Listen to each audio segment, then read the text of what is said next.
I'm really sorry. I don't know what happened. Michael, you were right. My iPad just suddenly said that, it basically stopped working. My Wi-Fi connection got lost and it said reconnect.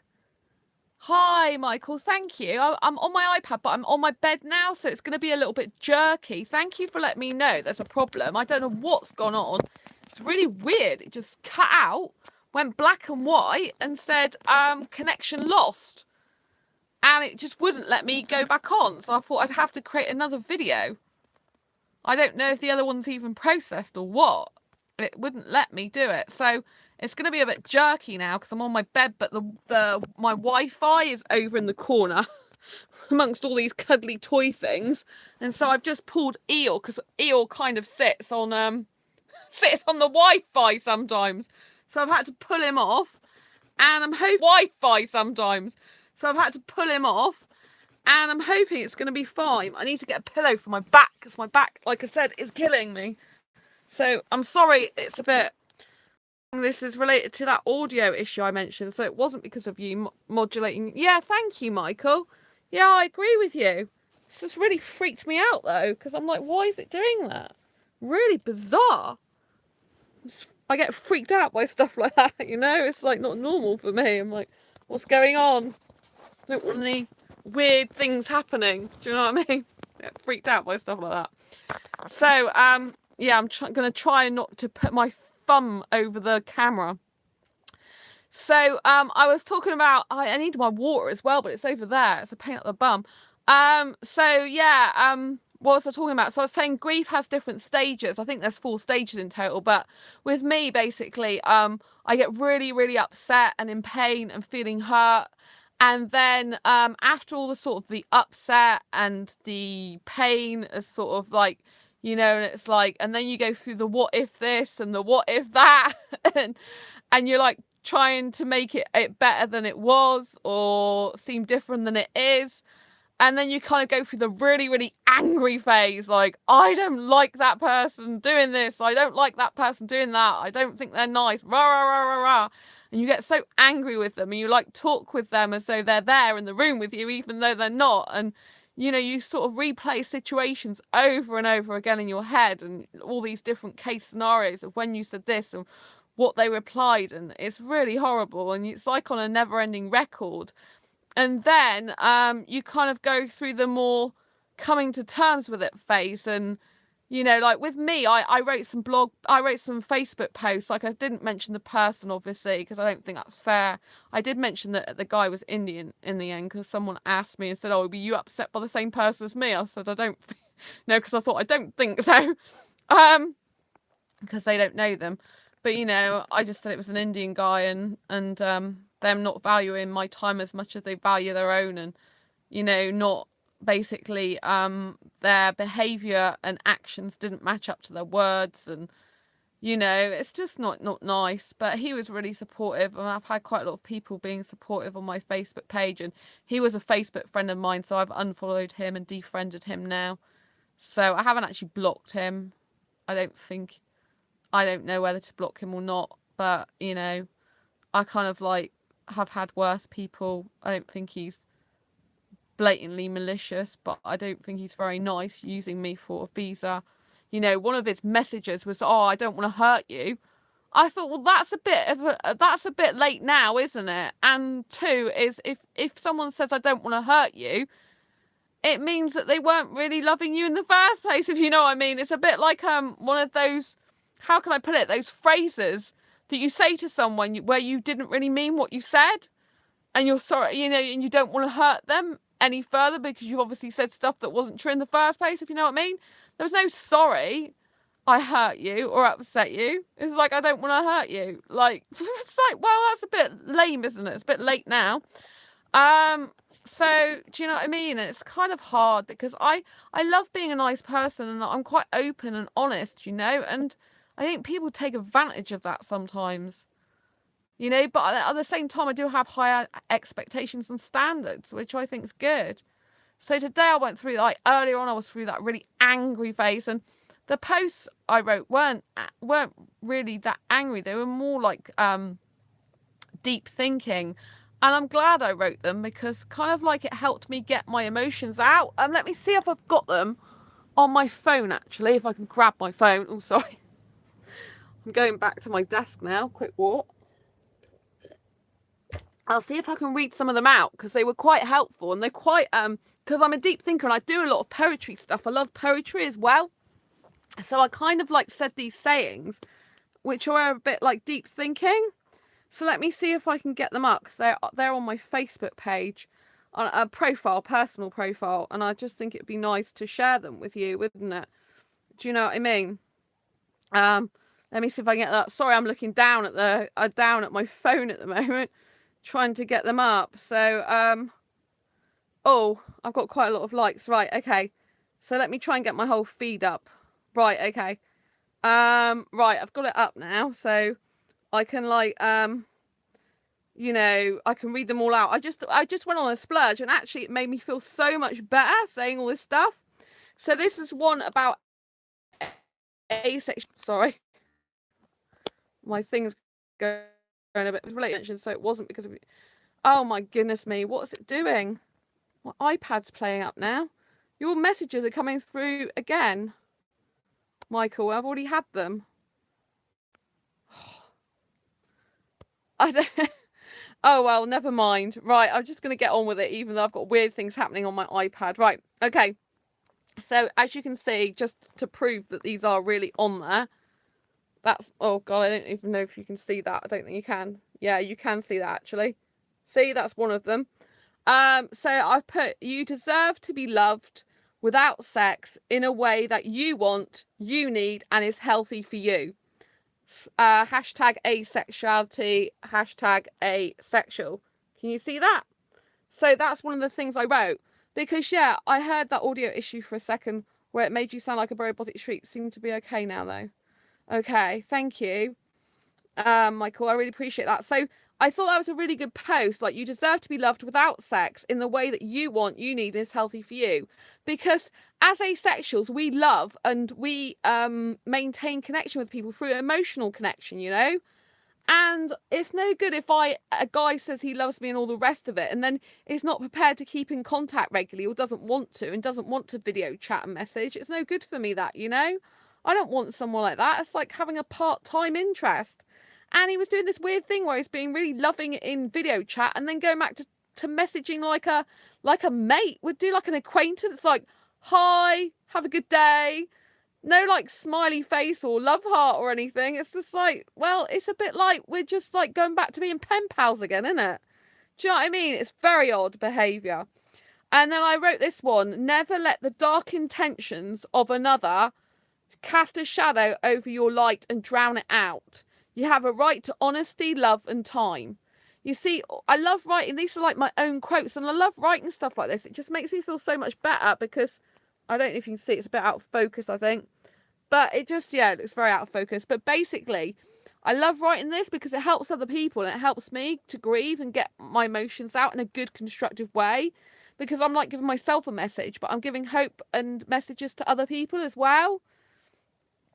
Look, I've put this, like, this is another one. I don't know if you can see. I'll read it out. Right. Emotional connection is everything. Like a beautiful flower, it needs to be nurtured, fed, and cared for. Otherwise, it dies.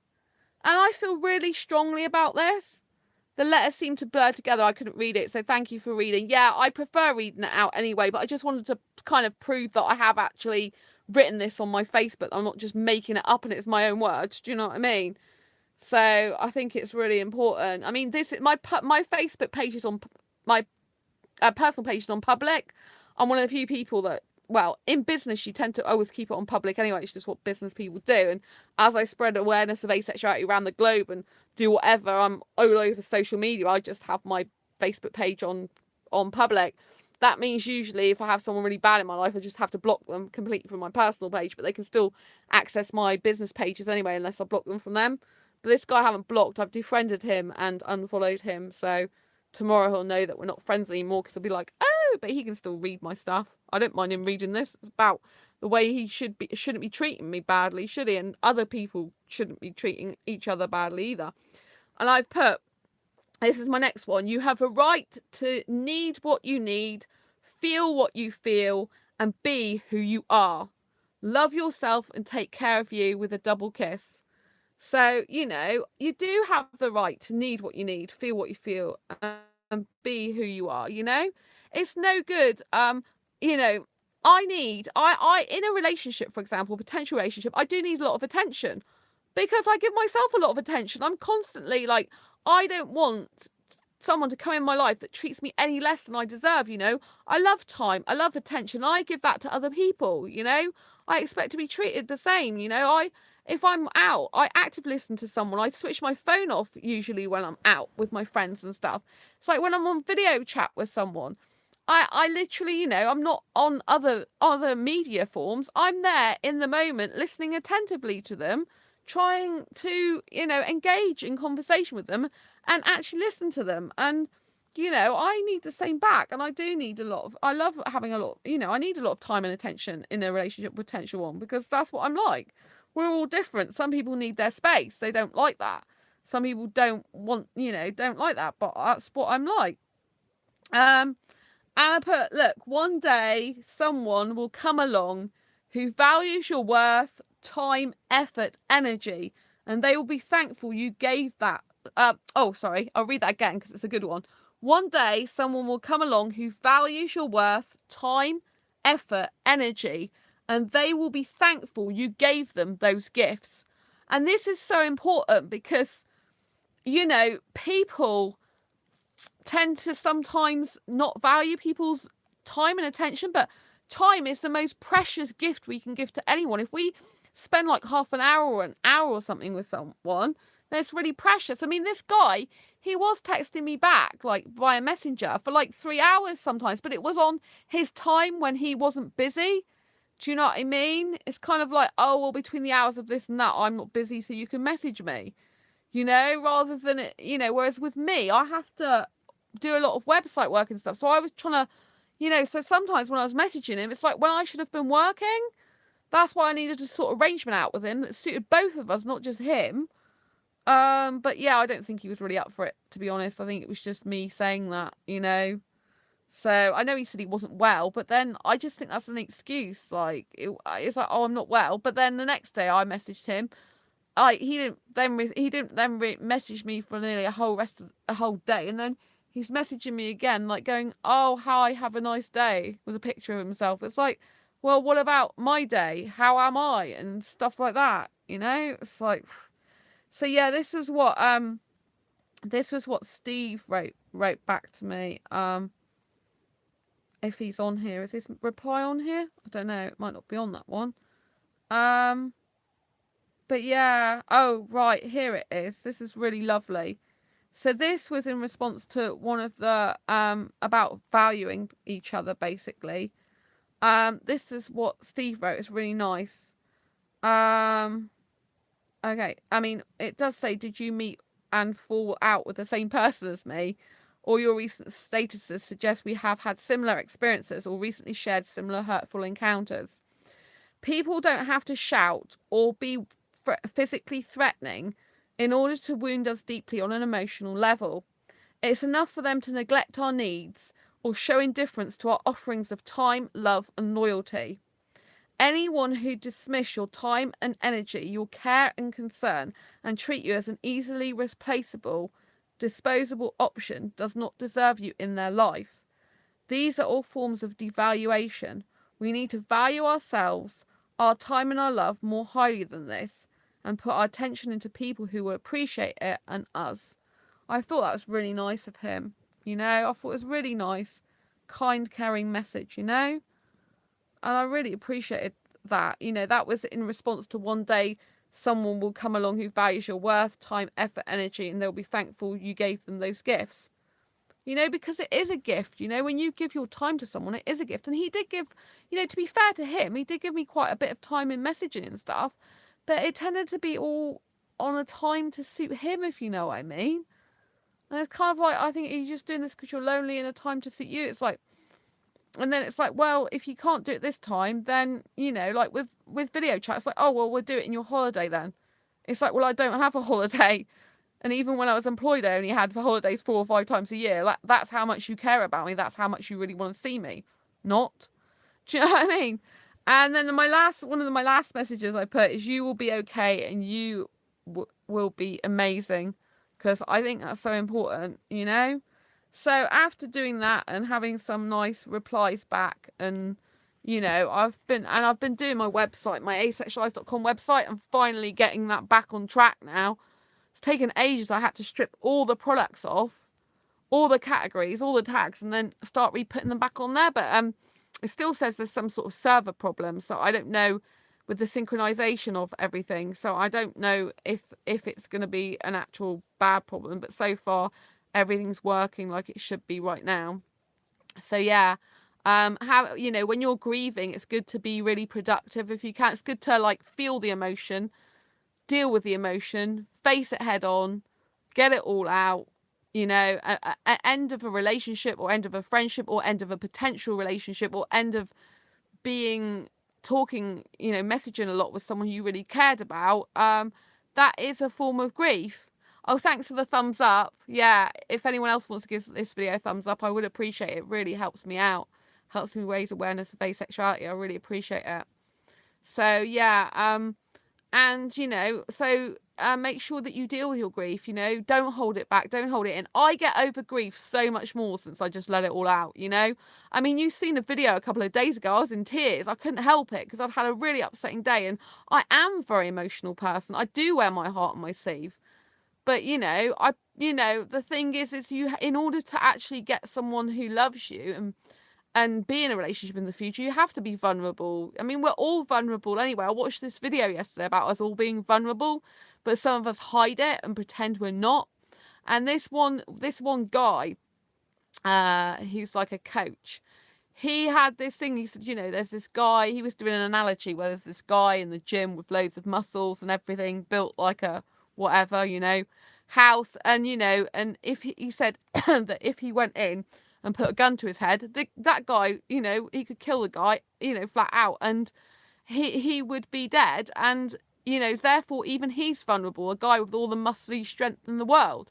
You know, we're all vulnerable, and it takes courage and strength of character to actually show your vulnerability, rather than put a mask up and be this macho person. So yeah, I do show my vulnerability. I do show I'm upset, but I know that I'm strong enough to be fine later on. At that moment, I might not feel good, but I know that I'm okay. You know, I know that it's on the internet. I'm quite aware of that, but you know, I'm being true to who I am in the moment, and I want to show other people that there's nothing wrong with expressing your emotions. You know, I have told you I'm going to do a video every single day throughout August. I'm not going to go back on that, even if I'm really upset, and it's hard for me, you know, because I've told you I'll do that, and I don't like people who don't keep their word. You know, that's the thing I can't stand with potential guy in a relationship, is a guy who doesn't keep his word, who doesn't keep to his time, who doesn't keep to his word, who doesn't keep to his promise. I can't stand it. It drives me insane. I mean, obviously, if I had an accident or something, I can't be on there, then that's understandable. If I'm half dying or something, then that's understandable. If I'm that sick I can't stand up, then, you know, that's kind of understandable. But, you know, my theory is that unless I'm in any of those positions, or for some reason I'm, like, say I was out and I was out longer for some reason, I was delayed out, and it was beyond my control, really, you know, and I hadn't got facilities to do it, then kind of that might be allowable. But, you know, if I told you I'm going to do something, I believe I've got to do it, you know, and I like being reliable and trustworthy, and because that's what I want from other people. And I know I got, oh, it's lovely. I got a message from a guy called Andy. Hello, Andy, if you're watching this. I can't give any more details out, obviously, than that. And he said he's subscribed to my channel, and it's been really helping him. He was inspired, especially by that, what I said a few days ago, which was the fact that when I went to audition for the TEDx talk, which Asexuality would have been my talk, and I didn't get it, actually, it was because I wasn't scientific enough. But, you know, I don't actually like all this stuff about, oh, we've got to be scientific about asexuality. It's like, you know, it's like we've got to prove scientifically asexuality exists. But why aren't we proving that, you know, about heterosexuality. Why is it us that have got to prove ourselves? Do you know what I mean? No one says, oh, right, you're heterosexual. Well, if you're heterosexual, I want you to prove that heterosexual is normal. Do you know what I mean? I mean, just because it's the majority doesn't mean to say it's normal or right. So, you know, come on, let's do tests on you. Let's do scientific tests on heterosexuals, shall we? To see why all of a sudden they become heterosexual. I mean, to all intents and purposes, when we're born, we're not exactly born like coming out going, we want sex, are we? So to all intents and purposes, you could argue that everyone pops out the womb might theoretically be asexual. But then later on, when they hit puberty or whatever, they turn out to be heterosexual. Do you see what I mean? So that could be another theory, that people don't try out because we're a minority and they're a majority. But yeah, come on, let's get some equality over these sexual orientations, shall we? Let's get some equality in there going. I get fed up with it. You know what I mean? Like, so kind of like, I knew where she's coming from because she was on about facts and figures and stuff, but at the end of the day, it was a 5-minute pitch. The whole talk would have been between 12 and 15 minutes, so I could have put some stuff in then.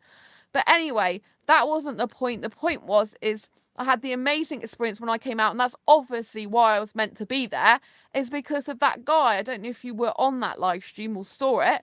And basically, that when I went on the bus to go back after the audition, this guy asked me what I'm scientifically minded, and I'd say the point is to understand it as much as possible. Yeah. Oh, Michael, yeah. So you're scientifically minded, and you said the point is to understand it as much as possible. A lot of asexuality stuff is actually a mindset as well. If you didn't know, we got a different mindset. But I personally don't like the fact that, you know, they're trying to say asexuality is some sort of scientific study, because if you're going to do that, fair enough, but what about all the other sexualities, including heterosexuality? Why do we have to prove about asexuality as a scientific way if people are not proving heterosexuality? Do you see what I mean? Why? So it's just ridiculous. It's inequality. That's what it is. There's nothing to say that asexuality isn't the sexuality everyone should be, just that more people have for some reason turned out to be heterosexual. Maybe they should be doing scientific tests to find out what actual chromosomes or whatever is in heterosexuals that turns them heterosexual. Do you see what I'm saying? Or how they become heterosexual since birth. Do you see what I mean? Heterosexuality is also being scientifically studied. I don't believe there is an inequality there. Well, personally, I just think there's an inequality with the fact that we have to prove we exist as asexuals. And the reason that scientific studies are usually done on asexuals is to prove that we exist and that asexuality is a real thing. That's what's the inequality about it. Whereas heterosexuality is just accepted as is. So hopefully that made more sense to you. That's what's inequality to me. So anyway, when I got on the coach, you know, this guy was asking why, this guy was asking what I was there for, to talk about. And I said asexuality, and I explained what it was: the lack of the sexual attraction, so I don't get a need, urge, or want for partnered sexual intercourse. And he said that he knew a guy like that. And then I said that give this guy my card with my details on to get in touch. And he said I can't because he died, because he killed himself. You know, and it was because he said people thought he was gay and he just couldn't take it anymore. So he was basically, so I said, following on from that, I said to him, so if he'd have been here and I'd told him about asexuality, do you think things had been different? And he said, yes, probably. And that's why I said about, but it's true. Some people can kill themselves because they think that they're a freak. They think that no one understands them and they haven't got anyone to talk to. You know, there's a lot of asexuals that feel alone in this world. I never knew asexuality existed till 2014. Lots of asexuals can be so upset and hurt and in pain because they think there's no one like them in the world, you know, and it can cause a lot of upset and, you know, suicidal thoughts and stuff. It's horrible. So that's what I was saying in that video a few days ago, that my book, my Asexual Perspectives book, is in 6 libraries across the UK, including the British one, and it'll go down in, because I'm my own publishing company. This is my under my own ISBN that I paid for. And that's how come I can get into libraries, and people can buy it in bookstores actually around the world, because it's on the standard distribution. And basically, with the British Library, it says, once your book's in the British Library, it'll go down as part of English heritage to be used for generations to come for their research. So my book will be part of someone's research, And that to me is, that to me is a huge part of why I'm here in this life, because I want asexuality to be recognised as sexual orientation throughout the globe. So no asexual has to live in fear of ridicule ever again. I know there's lots of other asexuals doing activism work. There's not just me talking about asexuality. There's lots more people, which is great. The more the merrier. But I can only say what my personal mission is, within the scope of what I do. And because some asexuals, they obviously don't do activism work at all. They don't do anything like that. But I'm all about talking about asexuality on a global scale. There are, one of my asexual friends, he's just been in America. He's now a part of a council of LGBT plus in a certain state or something. He got a letter from the senator the other day. I mean, how amazing is that? That's John. Incredible, absolutely incredible. And his friends were saying he deserves it for all the work he does. So it's not just me doing this type of work, but, I'm just talking from my point of view about what I do, And the fact that I've got this book into the British Library and people are going to use it for generations to come, which means I'll save lives. Some people will read that and they'll save a life, or they'll have greater understanding about their relatives, their friends, other people, and they'll be able to reach out to them and say, I didn't realise this existed, and be able to help people. When I die, that'll be my lasting legacy to people, and hopefully lots more other stuff as well, and that's what I'm about. I'm about being here for other people, that when I'm gone, I'm leaving stuff behind for helping others in generations to come. I don't want babies and kids. I've never been that type of person. I want to leave a legacy from me personally. I want to make my mark on this world and change it for the better forever, and help to do that, and help to shape that. I really believe that asexuality should be well known. Loads of sexual people need to know about asexuality. We're 1% of the population, if not more, which means 1 in every 100 people that we meet is going to be asexual. That means, all heterosexuals that are going to a concert or even walking down the city, they're going to bump into an asexual and not even realise it. And it's really important when they're out as well. We want to prevent rapes and stuff.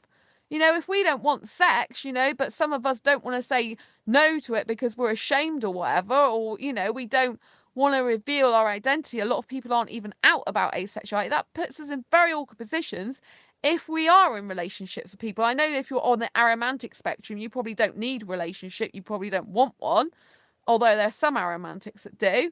But, if you are getting involved in romantic relationships, which I have people private messaging me that end up in very difficult situations with sexuals, because we need sexuals to understand us better. We need heterosexuals to understand us better, and all types of sexuals. So there's less chance of people being raped because we don't want it. And when we say no, we mean no, because it's our sexual orientation. We can't be fixed. It's like that guy the other day when I went dancing, I was having a talk outside. It was a public place because outside there was lots of people around.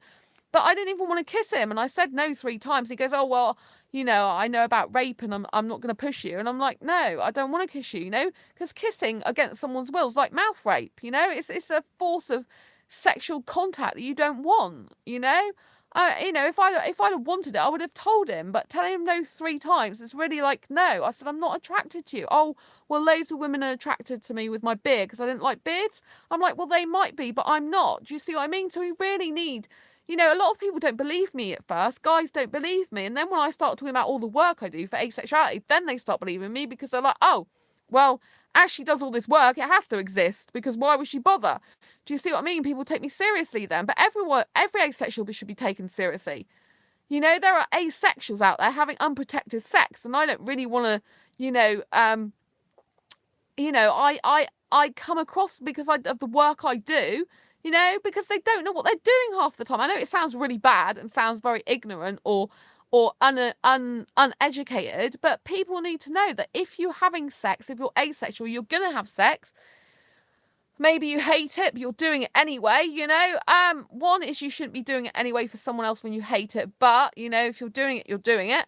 And two is use some protection, for goodness sake, if you don't want kids. And if you want kids, wait till you get a good person for you to have kids, or the right time for you. Don't just bundle in it because they want it, you know. And you know, and I have to say stuff like this because it goes unheard of, because as you know, probably Michael and whoever else is watching, that the majority of asexuals are in fact aromantics, or some people pronounce them aromantics, which means they lack they have a lack of sexual attraction and lack of romantic attraction, which often means they don't even need a relationship, full stop. And because obviously there's more aromantics and romantics in asexuality, then obviously a lot more posts and a lot more things are done around that. And there's less to do with like the sex, because a lot of aromantics, you know, they're not even going to want a relationship. They're not going to want sex at all. And it's never going to really be an issue. However, there is even someone in my asexual friends group. She's aromantic, married to a heterosexual, you know, so it doesn't, you know, just because someone's aromantic doesn't mean to say they're not in a relationship with someone. And it could be a sexual person, you know.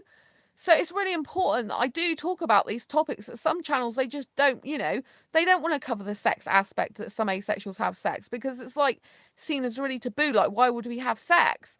But if people are having it out there, they're having it unprotected some of the time because they don't even know what they're doing. And they're not even educated about sex, because it's not something that we're meant to even do, you know, as asexuals. But some people, you know, they're put in situations where, say, a heterosexual comes into their life and they feel like they love them and they feel like they have to comply then to please them. And they might get themselves into all sorts of trouble, physically, emotionally, against their will, or it's with their will, but kind of manipulated. Do you see what I mean? It's so important that I talk out about these things. You know, I really feel I should be doing like some videos on sex education for those who really going to have it, because I get asked in PMs all the time about stuff, you know? And it's like, so, you know, asexuals that are virgins, they're really not interested in having sex, but then someone can come into your life and all of a sudden, you know, you might want to try it or do it to please them. And maybe it's not a good way. Maybe they're manipulating you, but you still might do it. And then if you do it and you're not prepared for it, you're risking your life, you know. Not only is protection like condoms really important for protecting yourself against pregnancy, also diseases as well, you know, sexually transmitted diseases and sexually transmitted infections and stuff. So people should be getting condoms and stuff, you know. If they're asexual and they're going to have sex, get the things, you know. I know it sounds like really weird for an asexual to go and do that, but it's better to be safe than sorry. You know, even if you're not sure if you're going to do that with someone, if you think even remotely they might talk you into it, you might feel like doing it because you love them so much, then go and get that. Stick it in your drawer, pull it out, learn how to use it as well, you know? You know, like even if you use a condom, you got to like squeeze all the air out of it and stuff. Do you see what I mean? There's like, you know, I really think I might have to just do a playlist with a few videos about this, because it's something that, you know, some asexuals, they're just going blindly into sex. Because they're rather than putting themselves first and their own wants and needs, they're trying to put their partner first, and it can have dire consequences for them both emotionally and physically. And it's something I feel very strongly about. You know, I'm not lucky because I've had to have sex in the past, but I'm lucky in the sense that at least I can help people with that. Because for half of my life I had to have that. I've read a lot of stories about other asexual in a relationship with sexuals, and it's like they're both torturing themselves. Yeah, it's really hard. It is really hard. I mean, I'd love to believe that some heterosexuals in the world could go without sex, but I don't really think many can, to be honest with you. And it's really difficult because if you're a romantic asexual, you do crave that closeness with someone.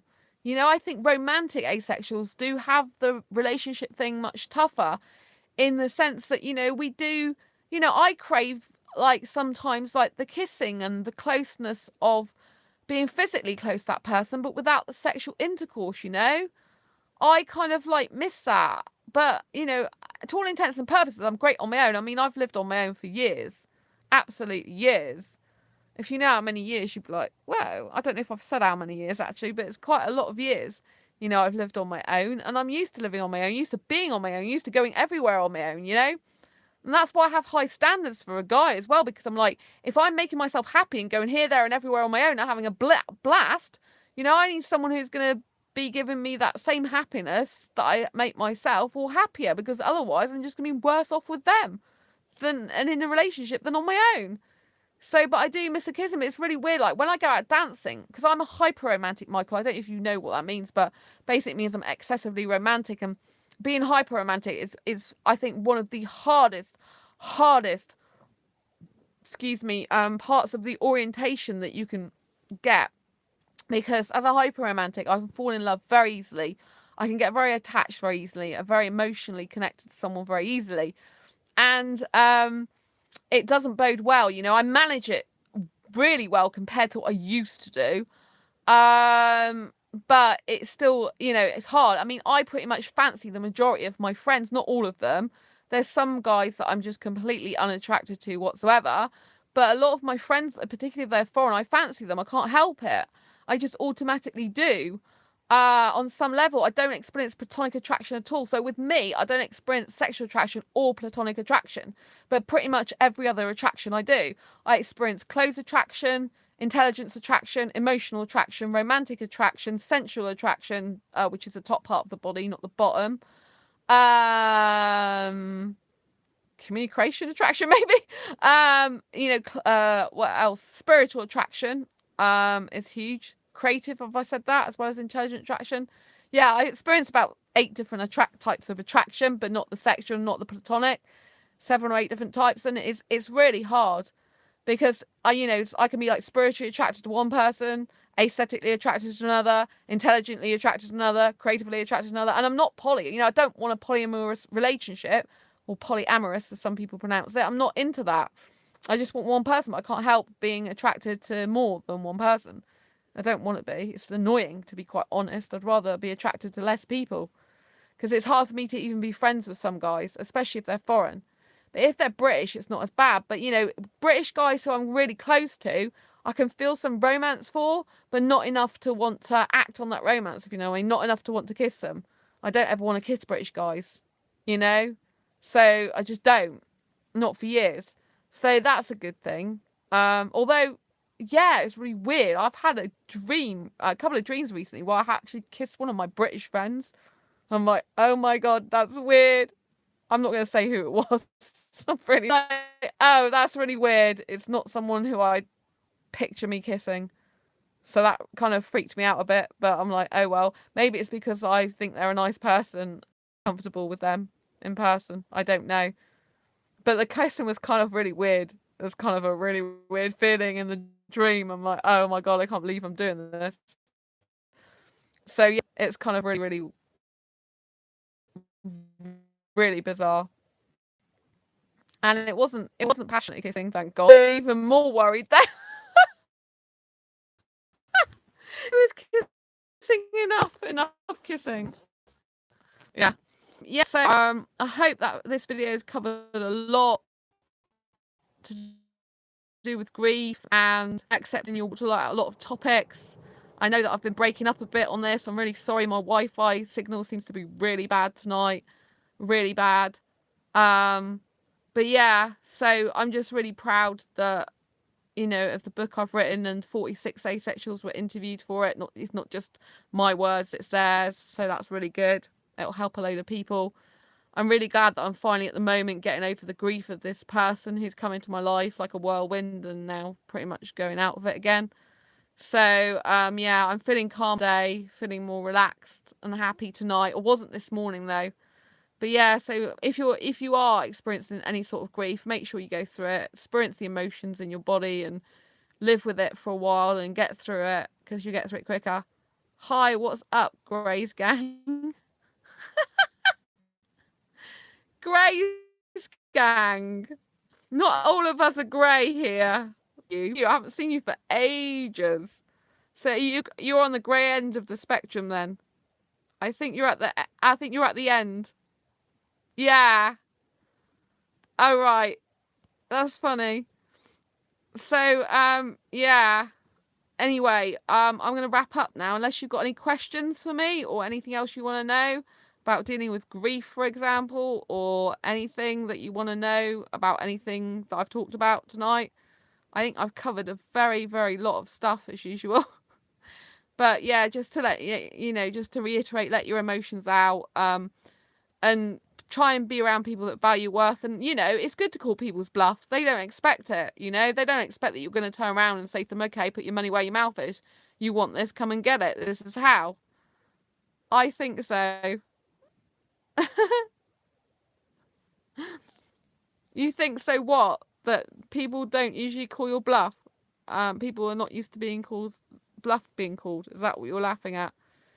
But yeah, so I think this guy just called his bluff, and yeah, because he wasn't genuine, obviously it came to a head, and there it is no more. Anyway, it's a bit sad really, because I really believed him and thought he was a genuine guy. I really did. He seemed quite upset at some things, but you know, he said he'd been upset recently. But yeah, anyway, I hope you enjoyed this second part of this video about how to deal with grief, and obviously watch for scammers. If anyone's, you know, trying to get a visa or sponsorship to come to the UK, you know, don't let them get what out of you. They should be making their own way to the UK if they really want to that badly. They should be figuring out for themselves. I would not have the audacity to ask anyone from another country, oh, by the way, can you sponsor me to get in your country? I just think it's disgusting behaviour, to be quite honest with you. You know, if I wanted to go to another country, I'd blooming save up the money to go there, wouldn't I? I'd plan myself, get all the details of the travel, the accommodation, where I'm going to stay, and I'd go and do it myself. Do you know what I mean? Or find a job out there if I was going to move. I might kind of ask around, you know, where's good places to work and stuff like that, because I'd want to work, or, you know, if people can recommend places to live. But, you know, I wouldn't go and expect someone to pay money for me to come in their country and sponsor me or give me a visa. Do you know what I mean? It's just like, I think it's really rude, especially as he's like 34 years old. Like I said, he should know better. I just think it's ridiculous. I think it's really, really bad and shameful. But there you go. You know, I'm glad I spoke to him, because I said, you know, maybe I said, what was all that marriage thing you said to me? Because he goes, oh, you're rushing. I said, well, no, it was not me rushing. You were on about marriage, weren't you? On the 8th. You know, that's you rushing, not me. Rush, rush, rush. You know, I said, maybe that was just to get a visa, you know. But hopefully, I said, hopefully the next woman won't fall for it either, basically, or whatever. Or good luck convincing the next woman or something. Better luck with them then than me. Because, you know, convincing them to give them a visa because of marriage, it's ridiculous, you know? Absolutely ridiculous. I mean, what did he think? If I'd have turned around and said yes, I mean, oh, it'd be like another 3 years before I ever came over here, or it'd be like, oh yeah, let's quickly get married, sign the certificate so I can get a visa. It's disgusting, absolutely disgusting. And I'm not doing that. I don't agree with marriage anyway, and I certainly wouldn't do it for those reasons. Anyway, hopefully you've got some value out of this video to do with grief and dealing with it, and obviously that you found out, like I said, you know, that my Asexual Perspectives book will live on longer than me. It will help a lot of people in the future, so I'm really proud of that. And, you know, that's what it's about, helping people to live, you know, because some people do have really bad thoughts when they feel like no one understands them in their life. I've been there, you know, and I don't wish that on anyone. Anyway, it's really lovely to spend some time with you. Thanks for tuning in. If you've got any questions or comments, please post them below. I'm going to sign off now because it's quite late. I've got to get back to my asexualise.com site. And I've got some other stuff to do, actually. So take care. If you haven't already subscribed, please hit the subscribe button. Please hit the bell icon so you get notified of every time you post a new video. And hit the thumbs up button, because it really helps me spread awareness of asexuality. Good night, Michael. Really nice to talk to you. Thank you for tuning in. Lovely to see you again. Bye, you. Bye, everyone. Thanks to whoever else has been tuning in this whole time. I don't know who it is, but I know you've been watching. So thanks very much for that. Really appreciate you being here. Take care. Lots of love. Bye.